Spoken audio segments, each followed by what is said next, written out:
48వ అధ్యాయము కీర్తన 48వ అధ్యాయము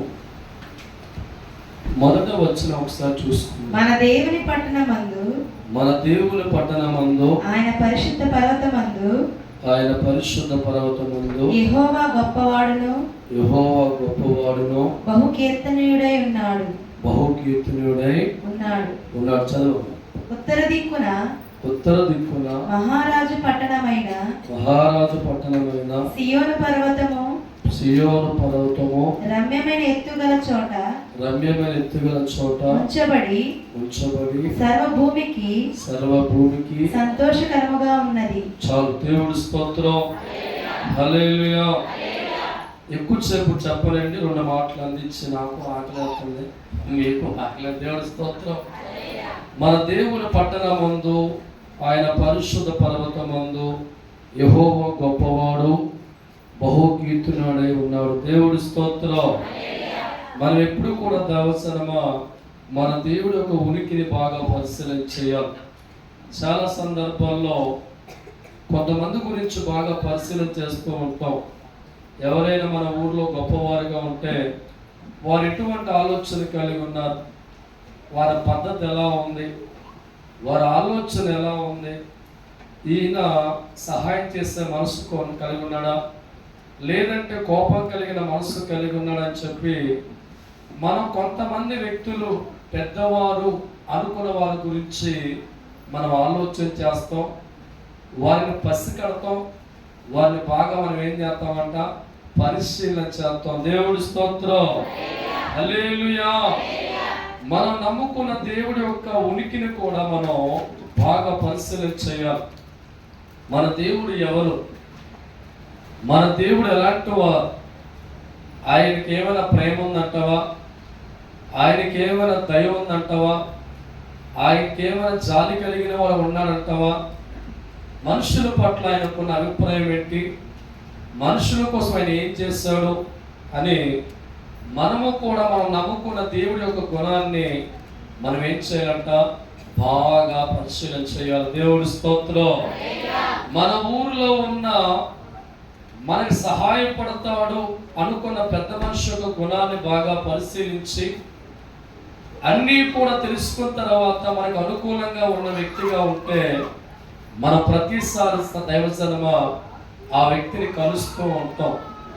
మన మనసులో ఉన్న ప్రతి సమాచారం చెప్పుకుంటూ ఉంటాం. అయ్యా, ఫలానా ప్రాబ్లంతో ఉన్నాను, ఫలానా సమస్యతో ఉన్నాను, మీరు దయ కలిగిన వారని తెలిసింది, మీరు చాలా దయ కలిగిన వారిగా ఉన్నా నాకు అర్థమైందని చెప్పి మన మనసులో ఉన్న ప్రతి దాన్ని కూడా వారు చెప్తూ ఉంటాం. దేవుడి స్తోత్రం.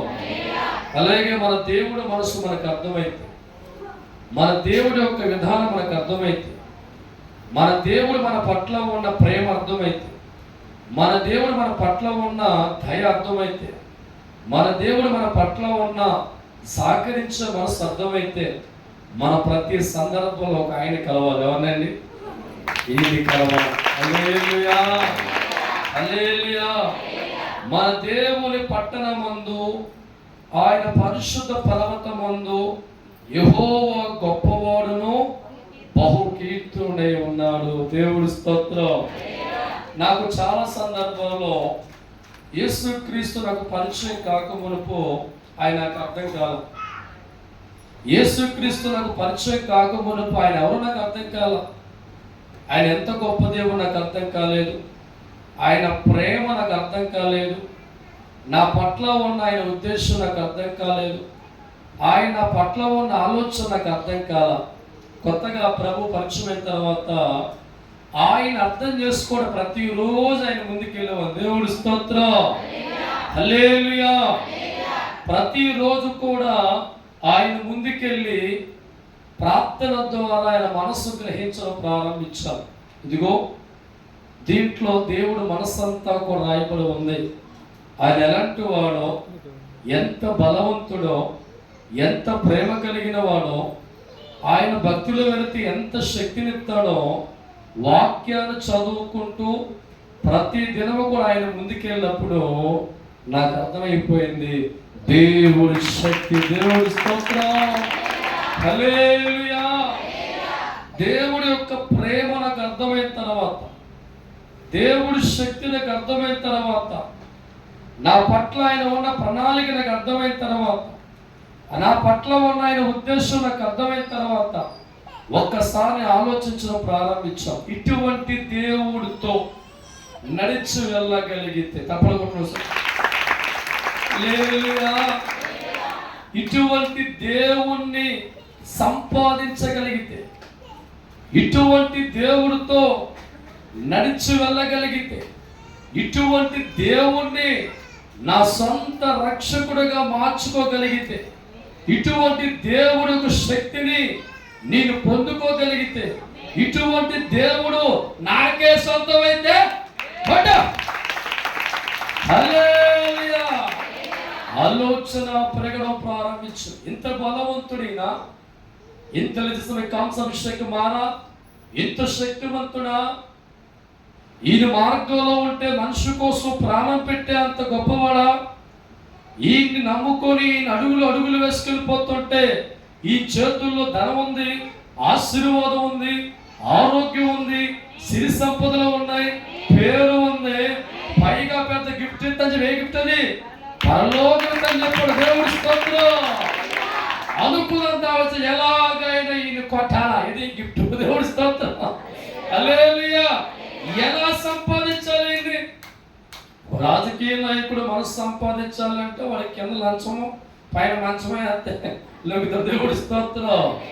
దేవుణ్ణి ఎలా సంపాదించాలనుకున్న నేను, ఆయన శక్తి నాకు అర్థమైపోయిన తర్వాత, ఆయన బలం నాకు అర్థమైపోయిన తర్వాత, ఆయన ఉనికి నాకు అర్థమైపోయిన తర్వాత, ఆయన సంపాదించుకుంటే ఎలా ఉంటుంది, ఆయన పొందుకుంటే ఎలా ఉంటుంది, ఇటువంటి దేవుడు నా దేవుడిగా మారాలంటే ఏదే సమయ కాంసాభిషేకం మారా, ఇటువంటి తండ్రి నాకు తండ్రిగా మారాలంటే, ఇటువంటి దేవుడు ఎల్లప్పుడూ కూడా నాతోనే ఉండేటట్లు చేయాలంటే నేనేం చెయ్యాలి అనుకున్నా. దేవుడి స్తోత్రం చెప్పాను, నా సీక్రెట్. దేవుడి స్తోత్రం.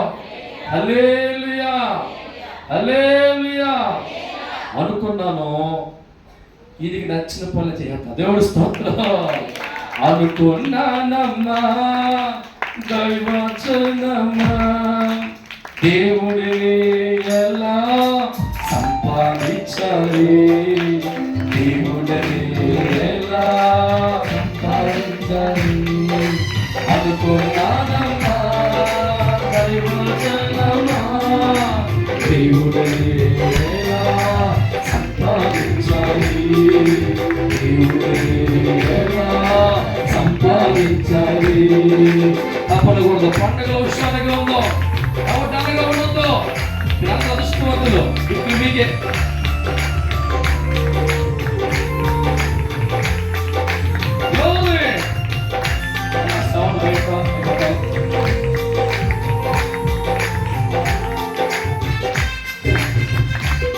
ఈ పండుగలో దేవుడు పొందుకొచ్చావు. తప్పకూడదు.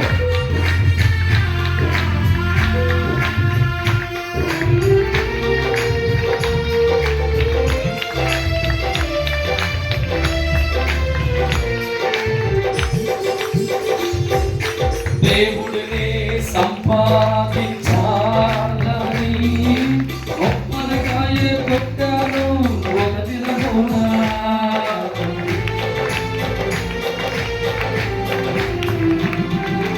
దేవుడిని పొందుకోవాలని కోడిని కోస్తాను ఒక దినమున, ఏది ఇచ్చినా దేవుడు నా వైపు, ఏది ఇచ్చినా దేవుడు నా వైపు, కంచుల ఎత్తి చూడాలేదమ్మా, బిడ్డాన్ని పిలవాలేదమ్మా, కంచులెత్తి చూడాలేదమ్మా, బిడ్డాన్ని పిలవాలేదమ్మా. చింతతో నేను కూర్చున్నావేనా, దిగుతో నీతో కూర్చున్నావేనా, చింతతో నేను కూర్చున్నావేనా, దిగులతో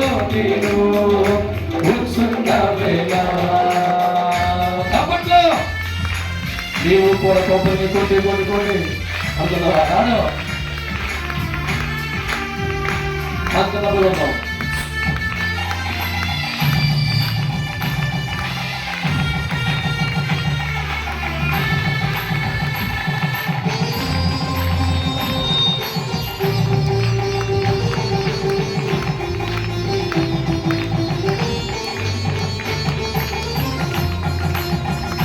Glory. విశ్వాస సంతోషంలో పండుగలో మనసు బాధతో పొంగిపోతుంటే దేవుడే ఎలా పొందాలని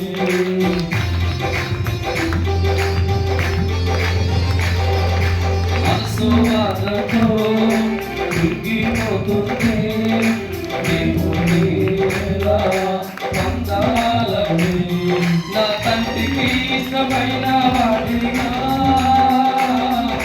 మారిపోవాలి అనుకున్నా నా తండ్రికి ఇష్టమైన వాడిగా మారిపోవాలి అనుకున్నా లోక మనసుని చంపుకున్నాను లోక కోరికలే చంపుకున్నాను లోక మనసులే చంపుకున్నాను లోక కోరికలే చంపుకున్నాను చేశానమ్మా దేవుడిష్టమే జరిపించానమ్మా దేవుడిష్టమే చేశానమ్మా దేవుడిష్టమే చేశానమ్మా దేవుడు చిత్తమే పొందుకున్నాను దేవుణ్ణి సంపాదించాను దేవుణ్ణి పొందుకున్నాను దేవుణ్ణి సంపాదించాను దేవుణ్ణి పిలిచాడమ్మా వడిగా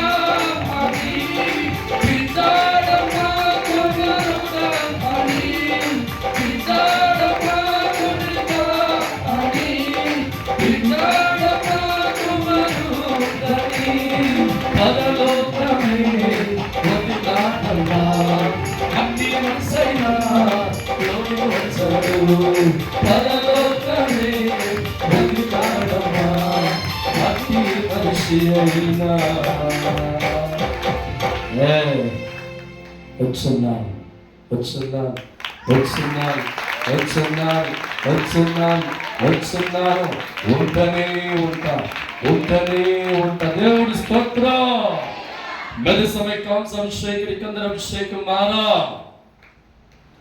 మట్టి మనుషుని కాదు కదా మెది समय कौन सा अभिषेक निकंदर अभिषेक मारा నన్ను పొందుకోవాలంటే నన్ను సంపాదించుకోవాలంటే నా ఇష్టం నెరవేర్చవా దేవుడి స్తోత్రం హల్లెలూయా ఈ పండుగ దినాల్లో దేవుడి సన్నిధిలో ఆయన సంపాదించుకునే వ్యక్తులుగా ఆయన ఎవరో నీకు అర్థం చేసుకునే వ్యక్తిగా నువ్వు మారితే ఈజీగా దేవుడు సంపాదించుకుంటా దేవుడి స్తోత్రం నీ ఊళ్ళో ఒక మనిషి నీకు అర్థం చేసుకునే మనసు పెట్టాలా ఆయన గుణం ఎలాంటిది ఆయన ఆలోచన ఎలాంటిది ఆయన పెద్దను ఎలాంటిది ఆలోచించాలంటే ప్రతి దినము కూడా ఆయన కలవాలా ఆ వ్యక్తిని మనం కలిసినప్పుడు ఆయన గుణం మనకు అర్థమవుతుంది ఆయన ఆలోచన మనకు అర్థమవుతుంది అలాగే దేవుడు బలం నీకు అర్థం కావాలి దేవుడి శక్తి నీకు అర్థం కావాలి దైవ ప్రేమ నీకు అర్థం కావాలంటే మనం ఎక్కడో అంటే అర్థం కాదు కానీ దేవుడికి ప్రతి దినము కూడా ఆయనతో జత కట్టాల దేవుడి స్తోత్రం నాకు అర్థమైంది కనుక ఆయన సంపాదించే ప్రయత్నం అన్ని కోసం నా మాటల్లా ఎప్పుడైతే నా తండ్రికి ఇష్టం నెరవేర్చకుండా చేయడం ప్రారంభించానో అప్పుడు పిలిచారండి మై సన్ అని దేవుడి స్తోత్రం హల్లెలూయా అందుకే దేవుడు వాక్యం అంటుంది మనము దేవుని పట్టణమందు ఆయన పరిశుద్ధ పర్వతమందు యెహోవా గొప్పవాడును బహుకీర్తనుడై ఉన్నాడు దేవుడి స్తోత్రం ఈరోజు మనమందరం కూడా తండ్రిని శక్తిని తెలుసుకున్నాం కనుక ఆ తండ్రి బలం తెలుసుకున్నాం కనుక ఆయన ప్రేమ తెలుసుకున్నాం కాబట్టి మనమందరం ఒకప్పుడు లోకంలో ఉండేవారు, ఒకప్పుడు లోక ఆలోచనలో ఉండేవారు. ఇప్పుడు తండ్రికి దగ్గరగా మార్చబడ్డాం, తండ్రితో మనం ఉంటున్నాం, తండ్రి మాట వినగలుగుతున్నాం, తండ్రితో సహవాసం చేస్తున్నాం, తండ్రినే కలిగి ఉన్నాం కనుక ఈ తొలి రోజు పండుగలో ఎంతోమంది అదృష్టం కోల్పోయారు. మీ అందరూ గొప్ప దేవుడు స్తోత్రం. చాలామంది ఎక్కేసారు, శవంలో మొక్క దొరుకుతాయి కదా. హల్లెలూయా. చాలా మంది ప్లానింగ్ రేపు శైలాభిషేకం వచ్చి ఉండాలి, ఆదివారం ఉండాలి కాబట్టి ఈరోజు సాయంత్రం ఎంట్రాదు అని చెప్పి చాలా మంది ఆలోచనలో ఉన్నారు. దేవుడి స్తోత్రం. గమనించిన దైవజనం, ఈ పండుగలు యెహోషువ పాస్టర్ గారు పెట్టినవి కావు, దేవుడి మాటతో పెట్టాం. చక్కగా ఈరోజు మీ అందరూ వచ్చారు, చక్కగా అమ్మగారు చెప్పిన వర్తమానం విన్నారు. అలాగే కొద్దిసేపు ఈ మాటలు అందించే ఉద్దేశ ప్రేరేపణ కలిగింది. దేవుడి శక్తి ఎరిగిన వారిగా ఉన్నాం కనుక ఈరోజు వచ్చి మీ అందరికీ పేరు పేరున నిండి వందన. ప్రభు మీ అందరిని ఆశీర్వదించను గాక. తల మీద చేయి పెట్టుకుని లాస్ట్ రోజు